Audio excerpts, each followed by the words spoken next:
मैं राम सिंह सर, कक्षा 10, विषय सामाजिक विज्ञान।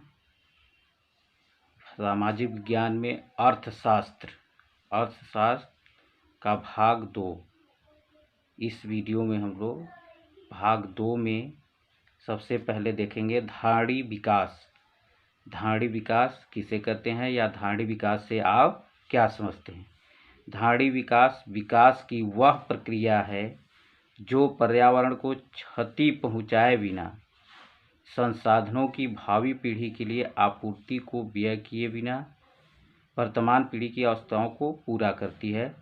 तो उसे ही हम लोग क्या कहते हैं? धारणी विकास। यानी धारणी विकास क्या है? यानी जो वह पर्यावरण को बिना क्षति पहुंचाए, भावी पीढ़ी के लिए उनकी आपूर्ति को व्यय किए बिना वर्तमान पीढ़ी की आवश्यकताओं की पूर्ति करता है, तो उसे हम क्या कहते हैं? धारणी विकास। अब आगे हम लोग देखेंगे धारणी विकास के प्रमुख लक्ष्य। धारणीता विकास के प्रमुख लक्ष्य इस प्रकार हैं। धारणीता विकास के प्रमुख लक्ष्य इस प्रकार हैं। पहला हम लोग देखेंगे, इसमें जो पहला प्रमुख लक्ष्य है वह संसाधनों पर बढ़ते हुए दबाव को कम करने के लिए जनसंख्या वृद्धि को नियंत्रित किया जाए। जो इसका प्रमुख लक्ष्य है धारणी विकास का, कि संसाधन पर जो बढ़ते जनसंख्या का जो दबाव बढ़ रहा है उसको नियंत्रित किया जाए, कि जनसंख्या वृद्धि को रोकना इसका प्रमुख लक्ष्य माना गया है। दूसरा लक्ष्य देखेंगे क्या था इसका। धारणी विकास का दूसरा लक्ष्य क्या निर्धारित किया गया? दूसरा लक्ष्य निर्धारित किया गया परंपरागत संसाधनों को भावी पीढ़ी के लिए सुरक्षित रखने हेतु ऊर्जा के गैर परंपरागत स्रोतों का अधिकाधिक उपयोग किया जाए। पहला हम लोग देख लिए कि जनसंख्या वृद्धि पर नियंत्रण किया जाए। दूसरा है कि जो परंपरागत संसाधन को भावी पीढ़ी के लिए सुरक्षित रखने के लिए पहले जो गैर परंपरागत ऊर्जा संसाधनों का अधिक से अधिक उपयोग करना, यानी नवीकरणीय ऊर्जा संसाधनों का अधिक से अधिक उपयोग करना और नवीकरणीय ऊर्जा संसाधनों की सुरक्षा के लिए, यानी भावी पीढ़ी के माने भविष्य के आने वाली पीढ़ी के लिए अगर हम लोग अनवीकरणीय स्रोत को बचाए रखना चाहते हैं, तो हम लोग को नवीकरणीय स्रोत का अधिक से अधिक उपयोग करना चाहिए। इसका प्रमुख लक्ष्य धारणी विकास का माना गया है। इस तरह से देखेंगे पहला क्या, धारणी विकास का प्रमुख लक्ष्य क्या था? तो पहला था जनसंख्या में वृद्धि नियंत्रित करना, और दूसरा क्या है? दूसरा यह है कि हमको अनवीकरणीय स्रोत को बचाने के लिए नवीकरणीय स्रोत का अधिक से अधिक उपयोग करना चाहिए। तो जो देखिए इस तरह से अगला जो धारणी विकास का लक्ष्य है, उद्देश्य है, वायु प्रदूषण रोकने के लिए सार्वजनिक उपयोग वाहन प्रणाली को विकसित किया जाए।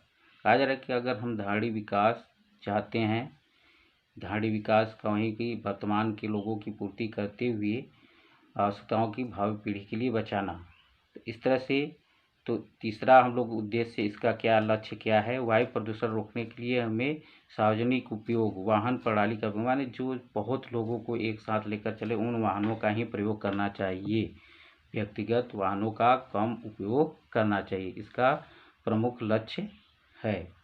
अगला देखेंगे जो है वनों की अंधाधुंध कटाई पर रोक लगाई जाए और नए पेड़ पौधों को रोपित किया जाए। जो विकास धारणी का अगला लक्ष्य है वह है कि वनों की जो अंधाधुंध कटाई की जा रही है उस पर रोक लगाया जाए और अधिक से अधिक पेड़ पौधे लगाए जाए।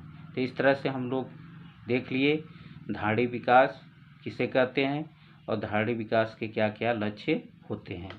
अगले टॉपिक पर की तरफ चलेंगे हम लोग। विकास मापने का UNDP का मापदंड। विकास मापने का यूएनडीपी का मापदंड निम्न है, जो इस प्रकार है। क्योंकि इसमें यूएनडीपी क्या है, तो इसका जो फुल फॉर्म होगा यूनाइटेड नेशन डेवलपमेंट प्रोग्राम, संयुक्त राष्ट्र विकास कार्यक्रम, संयुक्त राष्ट्र विकास कार्यक्रम। इसी को शॉर्टकट में हम लोग क्या कहते हैं, UNDP, United Nation Development Programme. तो इस तरह से देखेंगे इसको किस तरह से मापा जाता है। जो यूएनडीपी होता है वह विकास को मापने के लिए किन किन मापदंडों का उपयोग करता है, किसके आधार पर बताता है कि विकास हुआ है या नहीं। तो सबसे पहले वह उसका जो मानक है, पहला है लोगों का स्वास्थ्य। मानव विकास का प्रमुख मापदंड है स्वास्थ्य। विभिन्न देशों के लोगों की जीवन प्रत्याशा जितनी अधिक होगी वह मानव विकास की दृष्टि से उतना ही अधिक विकसित देश माना जाएगा। इसका यह तात्पर्य है कि जहाँ पर मानव का जितना अधिक जीवन काल होगा, इस तरह से वह अधिक से अधिक देश के विकास में अपना सहयोग देगा। तो इस तरह से स्वस्थ व्यक्ति अधिक से अधिक कार्यों को करता है। तो इसलिए सबसे पहले जो यूएनडीपी का मापदंड है वह लोगों का स्वास्थ्य। अगर जिस देश में लोगों का स्वास्थ्य अच्छा होगा वह देश उतना ही विकसित माना जाता है। अगला जो मापदंड है वह देखेंगे, अगला क्या है, शैक्षिक स्तर। मानव विकास का दूसरा प्रमुख मापदंड शैक्षिक स्तर है। किसी देश में साक्षरता की दर जितनी ज़्यादा होगी वह देश उतना ही विकसित माना जाएगा। इस तरह से पहला था लोगों का स्वास्थ्य, दूसरा है शैक्षिक स्तर। मानव विकास का दूसरा जो मापदंड है वह शैक्षिक है, माने जिस देश में जितना पढ़े लिखे लोग होंगे वह देश उतना ही अधिक विकसित होगा, क्योंकि किसी भी चीज़ को सीखने में उनको ज़्यादा समय नहीं लगता है। और उस देश का उसी तरह से जब जो उससे शिक्षित लोग होते हैं तो वह ज़्यादा से ज़्यादा अपने देश के विकास या विकास कार्य में सहयोग देते हैं। अगला जो मापदंड माना गया है वह है प्रति व्यक्ति आय। मानव विकास का तीसरा मापदंड है प्रति व्यक्ति आय। जिस देश में प्रति व्यक्ति आय अधिक होगी उस देश में लोगों का जीवन स्तर भी उतना अच्छा होगा। अच्छा जीवन स्तर विकास का पहचान है।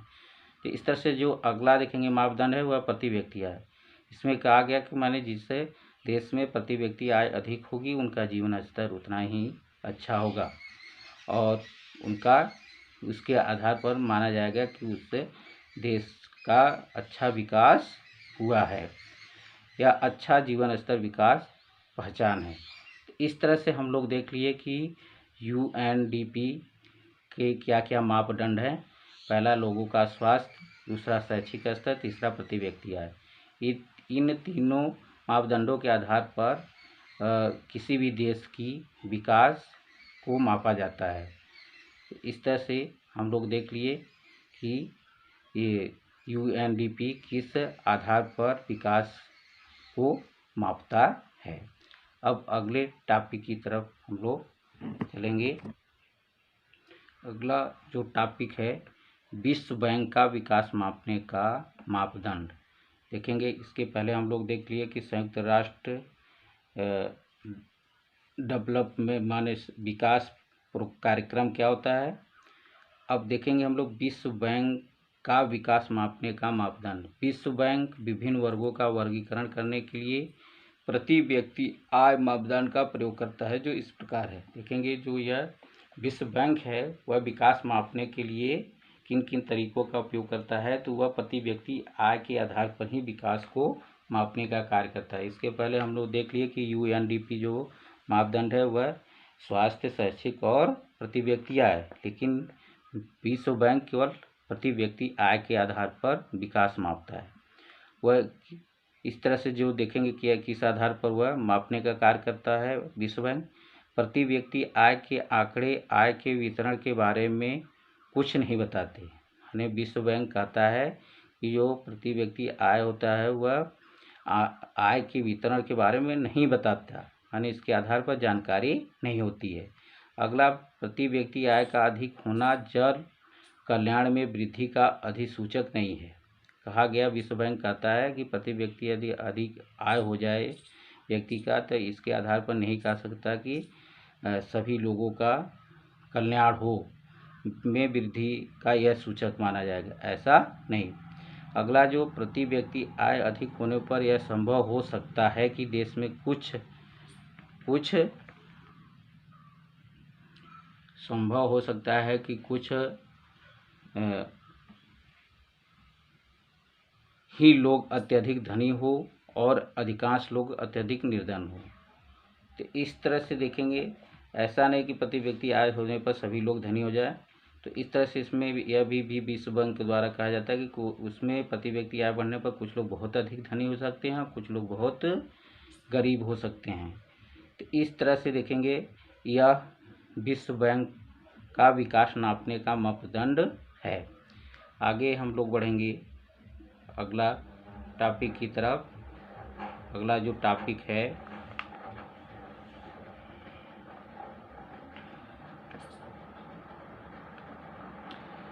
पर्यावरण में गिरावट के कारण। पर्यावरण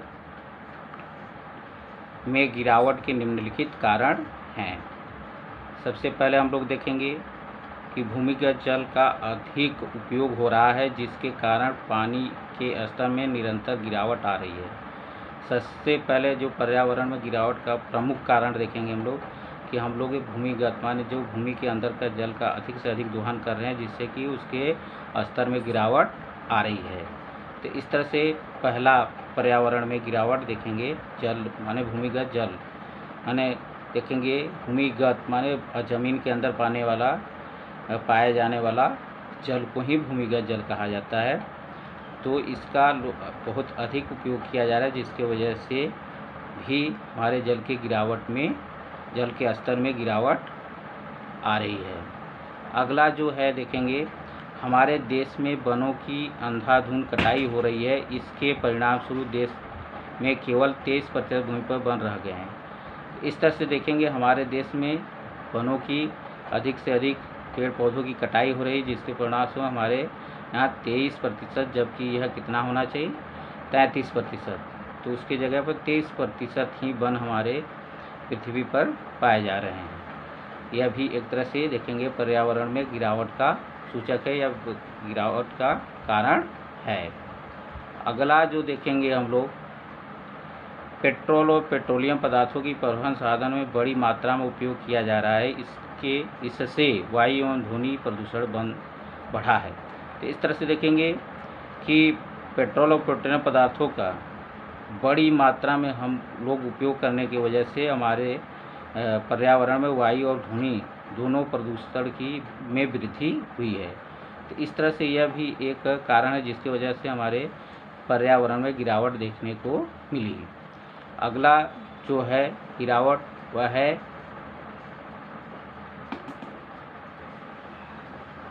नदी नालों में डाले जाने वाले अपशिष्टों ने जल प्रदूषण को बढ़ाया है। इस तरह से देखेंगे, जो नदी नाले हैं उसमें कूड़ा करकट या कुछ जो खराब चीज़ें हैं उसको डालने से हमारा जल भी दूषित हुआ है। अपशिष्ट पदार्थ माने जो खराब चीज़ें होती हैं उसी को अपशिष्ट बोला जाता है। तो इस तरह से देखेंगे, ये सभी कारण हैं जिसकी वजह से हमारे पर्यावरण में गिरावट देखने को मिल रही है कि भूमिगत जल का अधिक से अधिक दोहन हो रहा है और वनों का अधिक से अधिक कटाई हो रही है और पेट्रोल और पेट्रोलियम के साधनों का अधिक से अधिक उपयोग किया जा रहा है और नदी नालों में अनेक कूड़ा करकट या अशुद्ध चीज़ें फेंकी जा रही हैं, जिसके वजह से भी हमारे पर्यावरण में गिरावट देखने को मिल रही है। इस तरह से हम लोग इसमें देख लिए धाड़ी विकास किसे कहते हैं, धाड़ी विकास के लक्ष्य देख लिए और विकास मापने का UNDP का मापदंड देख लिए और विश्व बैंक का वो विकास मापने का मापदंड देख लिया और पर्यावरण में गिरावट। इसी के साथ यह पाठ भी आपका समाप्त हो गया। अगले वीडियो में अगले पाठ का अध्ययन करेंगे।